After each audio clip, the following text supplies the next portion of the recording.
All right, welcome back everybody. And with me is Heath. He's the founder and managing director of Holon. Thank you so much for coming over for this interview. Pleasure to be here. How are you? How's it been going? Very good. Not too hot. I'll Yes. be hotter. now it's slowly Starting to entering. cool, Yes, starting to cool. starting to cool down. Anyways, you're from Australia, right? From Sydney, Australia. All the way from Sydney. Well, welcome to Dubai. Thank you, thank you. So tell me a little bit about Holon. What is it that we're supposed to know? Yeah, so we're simply data storage and compute, but we use the blockchain for verifiability. So we have immutable and verifiable data structures, which is extremely important for the world we're going into with AI. And then the other thing we're a big focus on is making sure all that is fueled by green energy. Right. So How would you say you differ from your competition? Well, the competition for us today is like AWS or the Microsoft Azures Exactly. or the Googles. The big But cloud the big servers. cloud guys, the big players, the biggest companies in the world. Yes, So just saying. our point of difference is really around the verifiability, like the data structures that we work around and utilization on the blockchain enables really a structural change in what we can do with data, which is not actually done today in Web 2. Okay, so it's kind of quality over quantity. Yeah, it's actually for AI, as one of my colleagues here who we work closely with from the Filecoin Foundation was doing a pitch on is, AI actually needs like decentralized storage. It's very important that we understand provenance of data, and that's what we can actually provide with great certainty. Definitely, the world is changing. Yes. So tell me, why do you think events such as this one are important in your opinion? Yeah, I think it's important.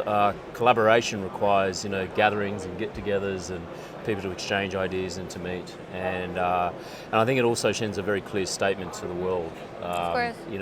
And you see there with the opening speeches given by the governor and the Minister for AI, and they're making a really concerted whole of ecosystem approach to lead this, and that's very attractive for an entrepreneur. Right? When you start hearing that and the commitments that made at that level, Definitely. It's just great for collaboration. Are things any different in Sydney?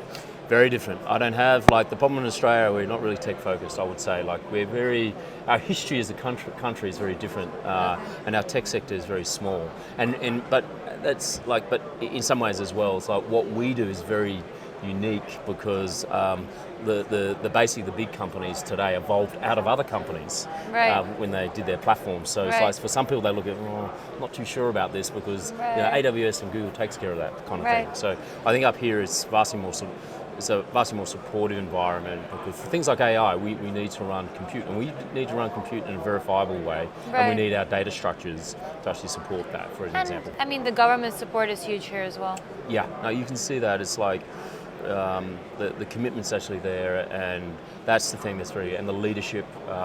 There's a vision around the future, that looking to gather the resources they need to actually be the leaders at this. This takes time. Right. We're at the start of a big journey on this, so it's like you can see the plan. There's a medium-term plan. There's a longer-term plan actually in place, which is very exciting for entrepreneurs.